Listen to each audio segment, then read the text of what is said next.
आप देख रहे हैं हॉरर स्टोरी। तो चलिए बढ़ते हैं आज की इस कहानी की ओर। दोस्तों, एक ऐसी महिला जो देर रात लोगों का शिकार करती है। देखने में तो वह महिला बड़ी ही सीधी लगती है, लेकिन उसकी हरकतें इतनी क्रूर है कि आप सुनकर दहशत में आ जाएंगे। दरअसल दोस्तों, यह महिला देखने में तो एक आम इंसान की तरह ही है, लेकिन इसका असली रूप कुछ और ही है, जो जवान लड़कों को अपना शिकार बनाकर पहले तो उसे पूरी तरह नग्न कर देती है और फिर उसके बाद उसका खून पीती है। आखिर कौन है यह महिला, यह जो इतनी बहसी है, और क्यों करती है ऐसा घिनौना काम? जानने के लिए वीडियो के अंत तक बने रहिए और चैनल को सब्सक्राइब जरूर कर लीजिएगा। तो चलिए जानते हैं इस महिला के बारे में। दोस्तों, यह घटना पंजाब के अमृतसर रेलवे स्टेशन के पास बसे हुए एक छोटे से गांव डिलकुरी की। कहते हैं इस गांव से कोसों दूर बसे एक घर में एक महिला रहती है जो बहुत ही खूंखार है तो वो इंसान ही, मगर इंसान के भेष में वह डायन है। खुद की जवानी को बरकरार रखने के लिए आज भी देर रात जब जी चाहे जवान लड़कों को शिकार कर लेती है।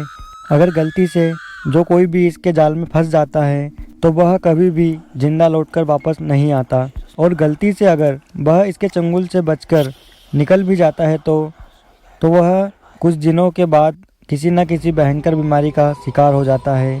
पता नहीं इस महिला की छाया पड़ते ही इंसान इसके बस में कैसे हो जाता है, यह तो वही जानती है, और जिसने भी इसकी हकीकत जानने की कोशिश की है तो उसका मरना तय है। देखा ना दोस्तों, कितनी भयानक और डरावनी है यह महिला।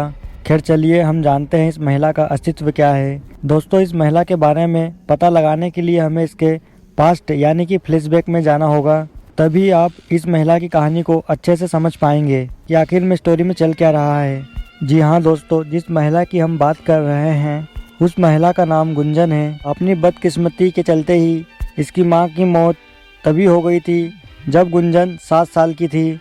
घर में अकेलेपन और गुंजन के लालन पोषण के लिए गुंजन के पापा, जिनका नाम हरिराम था, वह दूसरी पत्नी को ब्याह कर ले आए। कुछ दिन तो सब कुछ ठीक ठाक चला, गुंजन की भी देखभाल सही से हुई, लेकिन पता नहीं फिर गुंजन की सौतेली माँ ने अपना असली रंग दिखाना शुरू कर दिया। गुंजन की सौतेली माँ उसे पूरे दिन काम पर लगाए रखती है और समय पर उसे खाना भी नहीं देती। उसकी सौतेली माँ बहुत ही अत्याचारी बन गई थी, पर गुंजन जब भी अपनी माँ की शिकायत अपने बाप हीरालाल को करती थी तो बाप भी उसकी नहीं सुनता था। बाप अपनी ही धुन में कहीं घूमता फिरता तो कभी शराब पीकर पड़ा रहता था। गुंजन के साथ घर में क्या हो रहा है उसे इससे कोई लेना देना नहीं था, पर गुंजन की माँ अपने किए पर बिल्कुल भी शर्मिंदा महसूस नहीं करती थी। वह तो गुंजन को बालपन में दुख और दर्द के सिवाय कुछ भी देना नहीं चाह रहे थे। गुंजन अब एक मासूम लड़की, वो अब अपना दुखड़ा किसे सुनाती। वो बस चुपचाप अपनी माँ का अत्याचार सहती रही और अपने दुख भरे दिन काटती रही। खैर धीरे धीरे वक्त गुजरा और समय के साथ गुंजन भी अब बड़ी होने लगी, और जब वो जवान हो गई तो उसके पिता ने उसकी शादी की सोची।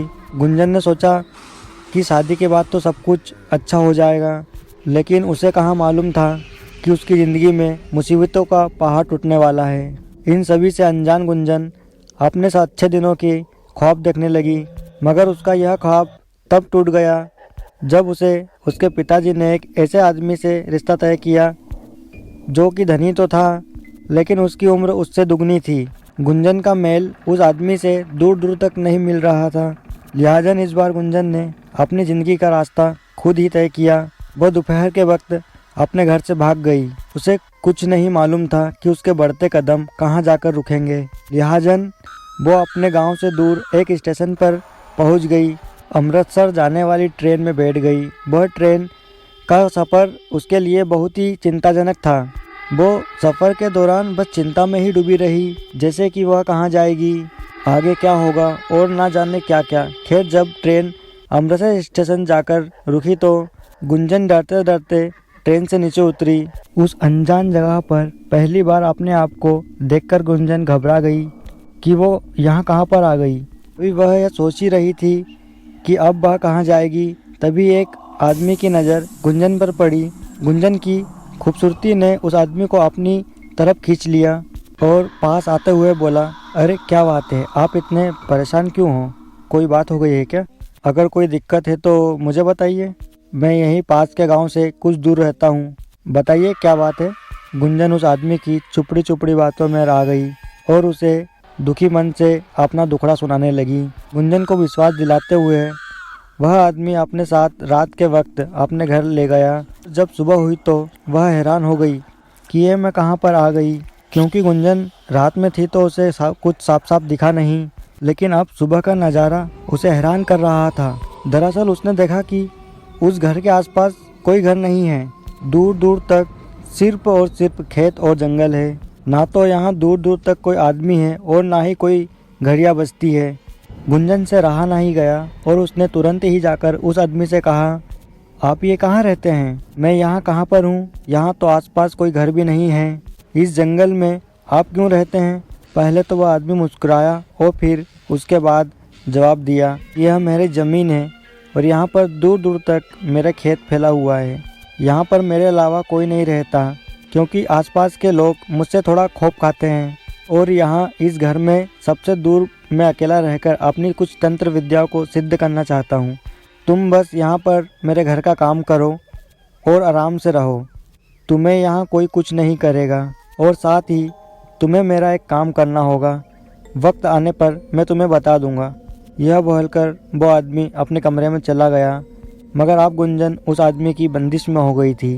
वो चाह कर भी उस आदमी के चंगुल से नहीं भाग सकती थी। लिहाजन वो उस घर के चार दीवार में कैद उस तांत्रिक की बंदिश में रहने लगी। तभी एक रात जब गुंजन सो रही थी कि तभी तांत्रिक ने उसे उठाया और अपने कमरे में बुलाकर बिठा लिया। पर जैसे ही गुंजन उसके कमरे में गई तो उसकी चीख निकल गई।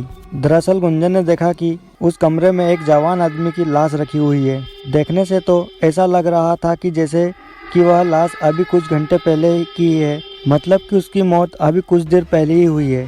गुंजन उस लाश को देखकर डरने लगी। तभी उस तांत्रिक ने कहा, डरो मत, कुछ नहीं होगा तुम्हें।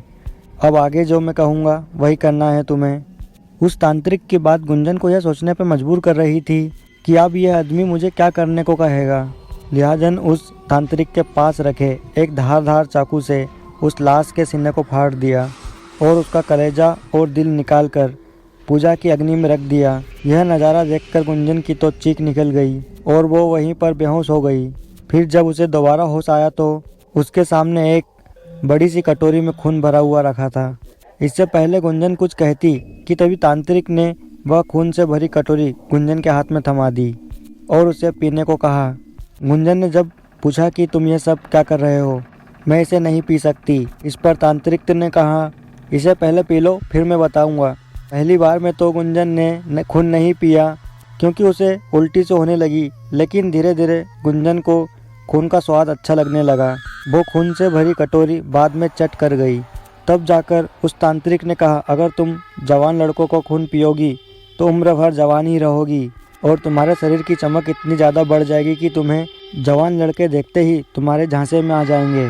और उसके बाद तुम उन लड़कों को मेरे पास लेकर आना ताकि मैं उनका कलेजा और दिल निकाल कर जैसा मैं कहता हूँ वैसे करते रहो, बस आराम से रहो। दोस्तों, उसके बाद ये सिलसिला चालू हो गया।